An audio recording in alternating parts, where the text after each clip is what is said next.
प्रधानमंत्री जी किस तरह से देश को गुमराह कर रहे हैं। माननीय प्रधानमंत्री जी को सोचने की आवश्यकता है कि चुनाव के मोड से बाहर आने की आवश्यकता है। झड़ रहा है, गिर रहा है। आपके नीतीश कुमार चाचा हमारा रिटायर हैं, आपकी बैठेंगे।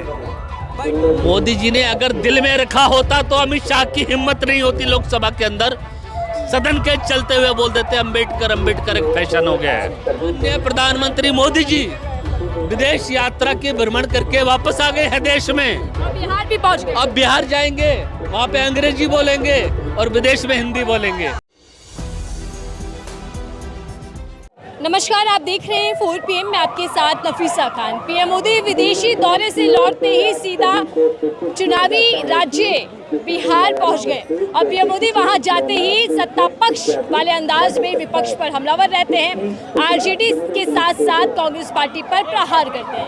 पीएम मोदी कह रहे हैं कि पंजा और लालटेन जो है वो जंगल राज स्थापित करने वाली पार्टी है, यानी कि वो बिहार विरोधी है। ये पार्टी जो है वो परिवारवादी पार्टी है। पीएम मोदी का बीजेपी का नारा है सबका साथ सबका विकास, और इसी नारे के साथ बिहार को सबसे प्रसिद्ध और सबसे विकसित राज्य बनाने के लिए बिहार के लिए काम किया जाएगा। लेकिन अब सवाल ये है कि बिहार में असल मुद्दों पर वोट पड़ने वाला है, बिहार की राजनीति में हिंदुत्व का मुद्दा भारी पड़ने वाला है, या फिर जो जाति समीकरण है वो एक बार फिर से बिहार में तमाम पार्टियों को चारों खाने चित कर देंगे और नतीजा कुछ और ही होगा। मेरे साथ जनता हाजिर है, जनता के बीच हूँ, समझती हूँ कि उनकी राय क्या है बिहार को लेकर। सर, आगामी चुनावी राज्य है बिहार और वहाँ सीधा पीएम मोदी पहुँच गए।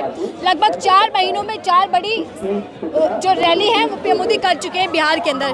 कैसे देखते हैं मोदी जी के इन दौरों को? देखो मैडम, सत्ता पाने के लिए ये सत्ता है ना, पावर बहुत बुरी चीज़ है। आपको ध्यान होगा मोदी जी का काम है सिर्फ प्रचार करना, कुछ भी होता रहे। हिंदुस्तान में अहमदाबाद में प्लेन गिरा या उधर तुम्हारे पहलगाम में हमला हुआ, लोग बाग मर गए बेचारे, और मोदी जी विदेश से आके पहले बिहार पहुंचे। जिस आदमी की नज़रों में पावर इतनी बड़ी चीज़ है, आदमी की कोई वैल्यू नहीं है, तो उन आदमियों से तो आप उम्मीद क्या रख सकते हो। रह गया बिहार का विकास। बिहार का विकास तो इतना बढ़िया हुआ है मैडम, अभी और जो हुआ ना वो अभी पता लग जाएगा। बारिश आ रही है, कितना बढ़िया विकास हुआ है। पिछले भी देख रहे हो, आज पुल बना है, आज उद्घाटन हुआ, पर कल खत्म। ये ऐसे पिछली बारी 17-18 पुल ढह गए इनके। ये अगर यही विकास और बिहार की जनता चाहती है कि भाई यही विकास अच्छा है तो कोई बुराई नहीं। भाई बिहार की जनता को सरकार चुननी है। हमारा तो बिहार की जनता से हम ना वोट देते बिहार में, और ना हमारा का वहाँ ID कार्ड है। जिन्हें बिहार की जनता को वोट देना है, अगर उसे लगता है कि भाई बीजेपी और ये क्या नाम है गठबंधन इनका NDA का बहुत अच्छा काम कर रहा है तो 2 वोट। पर मुझे लग रहा है कि खाबे को कुछ हो रहा है। अब इनके पास मुद्दे तो कोई होते नहीं हैं। एक आज आपने भी सुना होगा कि भाई लालू जी ने बाबा साहब भीमराव अम्बेडकर का अपमान कर दिया। पहली बात तो लालू जी बहुत बीमार आदमी है और डॉक्टरों ने भी उन्हें मना कर रखी है।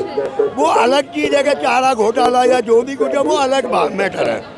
हो सकता है किसी कार्यकर्ता ने उनके पैरों के पास वो रख दी और उन्हें तो बेचारों को ध्यान भी नहीं है। बीजेपी को एक मुद्दा मिल गया, जबकि ये दुनिया जानती है और मेरे ख्याल से हिंदुस्तान की आधी जनता जानती है जो बीजेपी के समर्थक नहीं है। वो ये जानते हैं कि भाई संविधान का और बाबा साहब का अपमान कौन करता है। सन 1954 में आपको ध्यान हो जाना पड़ रहा है ना, इन्हीं RSS और बीजेपी मिली जुली है, एक ही चीज़ है ये। इन्होंने अम्बेडकर साहब का पुतला फूंका। यह इतिहास में है कि इन्होंने सन 1947 में उसमें 54 में ही अम्बेडकर साहब का पुतला फूंका था। इन्होंने 54 साल अपने हेडक्वार्टर पे नागपुर में राष्ट्रीय झंडा नहीं लगाया। अब वो आदमी अगर कहने लगे कि भाई संविधान को हम मानते हैं तो मुझे तो सुन के बड़ी हंसी आदमी है। वो आदमी आज हमें, जिन्होंने कभी आज़ादी की लड़ाई में या आज तक, मैंने पहले भी एक मैडम बात कर रहा हूँ, एक सवाल पूछा था। ये लोग कहते हैं गांधी जी ने कुछ नहीं किया, नेहरू जी ने देश आज़ाद नहीं करवाया। मैं कहता हूँ नहीं करवाया। तो मुझे उस आज़ादी में 8-9 लाख 7 लाख आदमी शहीद हुए थे जिन्होंने वो योगदान दिया था। मुझे एक कोई आदमी अगर आरएसएस का या बीजेपी का एक आदमी बता दे कि भाई हमारा ये पुराना नेता या हमारा ये पुरखा आज़ादी की लड़ाई में हिस्सा लिया, कोई नहीं है। जिनका आज़ादी की लड़ाई से कोई मतलब नहीं, वो आज हमें देशभक्ति सिखा रहे। अब देशभक्ति हमें इनसे सीखनी पड़ेगी। इनका काम वो है कि देश की जनता को क्या खाना चाहिए, क्या पीना चाहिए, क्या पहनना चाहिए। आज हम इतने वो हो गए बेकार के हम इनके कहे पे चलेंगे। मैडम, देश का अपमान यही लोग करते हैं। सर, बिहार में फिर से पीएम मोदी का परिवारवाद वाला और जंगल राज वाला वार देखने को मिला है। वो कह रहे हैं कि विपक्ष जो है, खासकर कांग्रेस पार्टी और आरजेडी जो है, वो बिहार विरोधी है। इस बयान को कैसे देखें? ये गलत बयानबाजी है, विपक्ष के लोग गलत बयानबाजी कर रहे हैं। बोलो ना, जोर से बोलो यार, आप तो कड़क आदमी हो, आज कैसे ढीले पड़ रहे हो? कैसे बोलेगा, क्या बात है? अंबेडकर जी का कोई अपमान नहीं किया गया है। वो तस्वीर जिस तरह से एक पूरे मान सम्मान के साथ लालू यादव जी के सामने प्रस्तुत की गई है, अगर आप ये कहते हो कि लालू जी के चरणों में रख दी गई तो गलत है ना। इस चीज़ को ऐसे प्रस्तुतिकरण नहीं करना चाहिए ना चीज़ों का। तो आप ये देखना, एक व्यक्ति एक तस्वीर को लेके अपने सीने से लगा के लेके जा रहा है, लालू जी के सामने रख रहा है और लालू जी उसका पूरा मान सम्मान कर रहे हैं। और आप कहते हो अंबेडकर जी का अपमान हो गया। अंबेडकर जी का अपमान तो लोकसभा के अंदर हुआ है, जब इस गृह मंत्री ने, अमित शाह जिसका नाम है, वो कहता था, क्या बोला था उसने, अंबेडकर फैशन, अंबेडकर एक फैशन हो गया। ये था अपमान। बिहार के अंदर बाबा भीमराव साहब अंबेडकर जी का कोई अपमान नहीं किया गया है। ये चंद छुटभैया नेता अपनी राजनीति को चमकाने के लिए जिस तरह की बातें प्रस्तुत कर रहे हैं बाजारीकरण के अंदर, मीडिया के अंदर, इनकी कोई महत्व नहीं है। हम नहीं मानते इस चीज को। बाबा भीमराव साहब अम्बेडकर देश के 140 करोड़ लोगों के दिलों में बसे हैं। वो संविधान के निर्माता है। आज बहुत सारे लोग इस तरह की बातें कर रहे हैं कि वो संविधान के निर्माता नहीं है, दूसरे लोग हैं संविधान के निर्माता। इसका खंडन भी करना चाहिए ना। मोदी जी कहते हैं कि हम दिल में रखते हैं, वो पैरों में रखते हैं बाबा साहब। मोदी जी ने अगर दिल में रखा होता तो अमित शाह की हिम्मत नहीं होती लोकसभा के अंदर सदन के चलते हुए बोल देते अंबेडकर एक फैशन हो गया है। मोदी और अमित शाह जिस तरह से बाबा भीमराव साहब अंबेडकर का एक संगठित होकर अपमान कर रहे हैं, मिलजुल कर अपमान कर रहे हैं और देश की जनता को गुमराह करने का कुत्सित प्रयास कर रहे हैं, इसको देश की जनता स्वीकार नहीं करेगी। बीजेपी बिहार को देखते हुए अंबेडकर वाला दाव चल रही है और इसीलिए पीएम मोदी लगातार उसी पर बयान दे रहे हैं। बिहार का चुनाव अंबेडकर जी के ऊपर नहीं होगा। बिहार का चुनाव होगा बिहार की गरीबी के ऊपर, बिहार की भुखमरी के ऊपर, बिहार के नौकरियों के ऊपर, बिहार के पलायन के ऊपर। तभी बिहार सक्षम बनेगा, तभी हमारा बिहार विकसित बनेगा। ये बिहार के लोगों को सोचना है कि हमने बिहार की जनता को, बिहार के लोगों को, बिहार के जो हमारे बेरोजगार युवक हैं उनको कैसे हमने रोजगार देना है, उनको कैसे पलायन करना नहीं पड़े। तब हमारा देश और देश का राज्य बिहार विकसित हो पाएगा। प्रोपेगेंडा में नहीं फंसना है। बिहार बहुत सक्षम राज्य है। बिहार राज्य से सबसे ज़्यादा आईएएस, आईपीएस, आईआरएस ऑफिसर्स और बड़े बड़े पदों पर बैठने वाले लोग आते हैं। इसीलिए जरूरी है कि बिहार की जनता जागरूक होकर इस बार वोट करे और वोट करे इस भारतीय जनता पार्टी की राजनीति पर बुलडोजर चलाने का। बिहार की जनता को जागरूक होने की आवश्यकता है। जिस तरह से दिल्ली से बिहारियों को, पूर्वांचलियों को, उत्तर प्रदेश के हमारे भाइयों बहनों को अवैध झुग्गी के नाम पर दिल्ली उजाड़ दी गई है, अब समय आ गया है।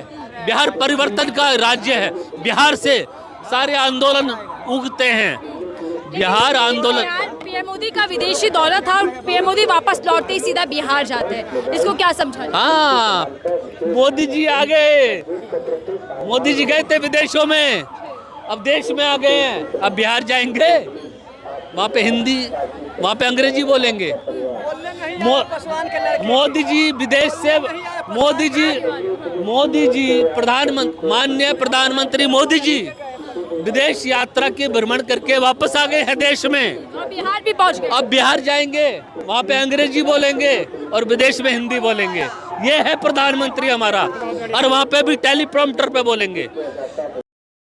को समझना चाहिए कि जब दिल्ली के अंदर अरविंद केजरीवाल की सरकार थी तो सरकारी स्कूलों में पढ़ने वाले सारे बच्चे इतनी शुद्ध अंग्रेजी बोलते थे कि वो शुद्ध अंग्रेजी प्रधानमंत्री बोल नहीं पाते। विवाद छिड़ चुका, आपने सुना होगा गृह मंत्री अमित शाह जी का बयान। क्या चीज?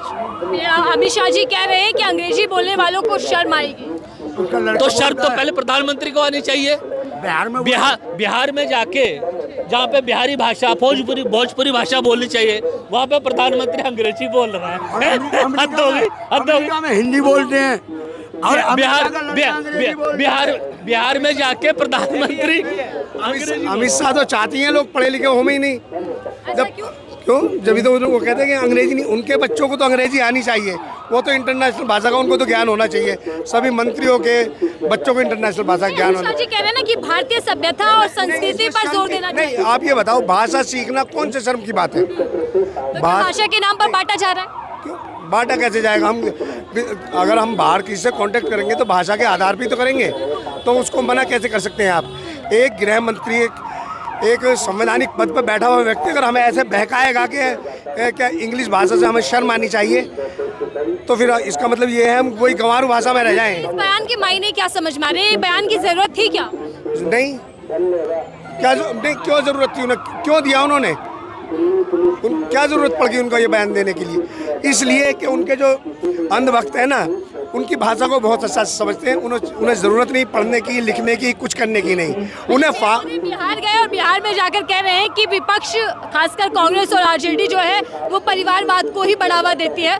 हमने सबके साथ सबके विकास के नारे पर जोर दिया। परिवारवाद को बीजेपी में परिवारवाद नहीं है, बीजेपी में भी तो परिवारवाद है। परवेश वर्मा कहाँ से आए हैं? परिवारवाद से आए हैं? कहाँ से निकल कर आए हैं?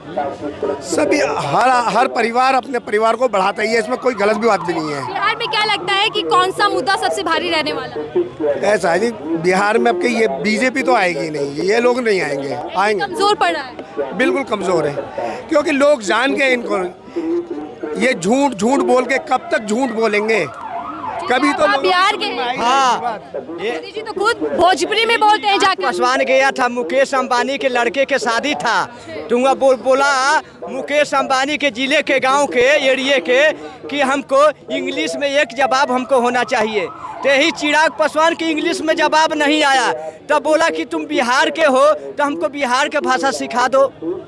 तो मोदी जी तो खूब बोलते हैं। अरे तो हम पटने के रहने वाले, हम बिहार के रहने वाले हैं। रघुआ जी प्रणाम करते हैं। रघुआ जी कहाँ जाते हैं? रघुआ जी हमारा गांव के एरिया के समाचार सुनाइए, बाहर से लोग आए हैं तो हमको भैया के खुशी देते हैं। तो यही चिराग पासवान के जवाब नहीं आया, तो यही चाचा हमारा नीतीश कुमार चाचा जी तो 22 देशों के नेता आया था, मोदी जी करवाए थे, वो इतिया करवाए थे, पार्टी करवाए थे। तो नीतीश कुमार के मीडियो के बाहर से मीडियो से जवाब लेने के बारी आया तो नीतीश कुमार चाचा का हमको जवाब मीडियो से नहीं करने दिए कि हमको पोल खुलेगा। बिहार में काबा क्या समझ क्या बैठा दिया, अलग दूर के बैठा दिया। हम बिहार के हैं, जवाब पूरा देंगे ना, आधा पन्ने नहीं रुकेंगे।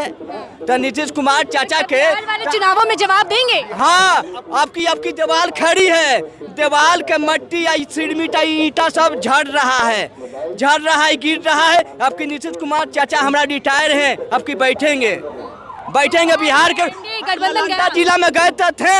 लालंदा जिला में एक गए थे, वहाँ एक महिलाओं से आंच लेने के लिए, तब बोले कि तुम तो 15,000 देने के लिए वादा करा था, 15 नहीं दिया, तब 5 पर झूठ बोल के क्यों वोट लिया? आखिरी सवाल ले रही हूँ, चर्चा लंबी हो जाएगी इससे। पीएम मोदी ने पंजा लालटेन कहकर वार किया और कहा कि वो तमाम विपक्षी पार्टियां बिहार विरोधी हैं। कोई पार्टी बिहार विरोधी नहीं है। रहुआ बिहार जाई तो अंग्रेजी बोलेला और विदेश जाई तो हिंदी बोलेला, वो भी टेलीप्रॉम्प्टर से द्वारा। तो समझने की आवश्यकता है प्रधानमंत्री जी किस तरह से देश को गुमराह कर रहे हैं।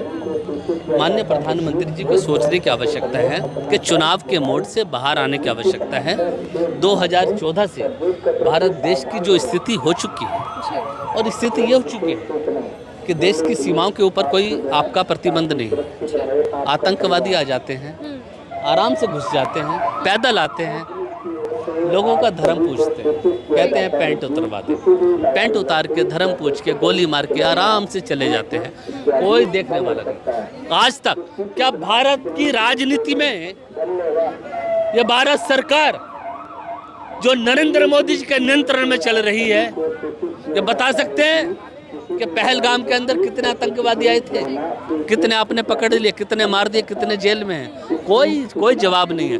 सवाल पूछो तो एफआईआर कर दो, सवाल पूछो तो इनके ऊपर जानलेवा हमला। विपक्षी कार्यकाल को जंगल राज बताते हैं।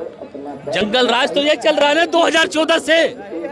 ये जंगल राज वो नहीं है जो विपक्ष का जंगल राज जिसको आप बात कर रहे हो, जो आरोप लगा रहे हैं। जंगल राज 2014 से भारतवर्ष की राजनीति में चल रहा है।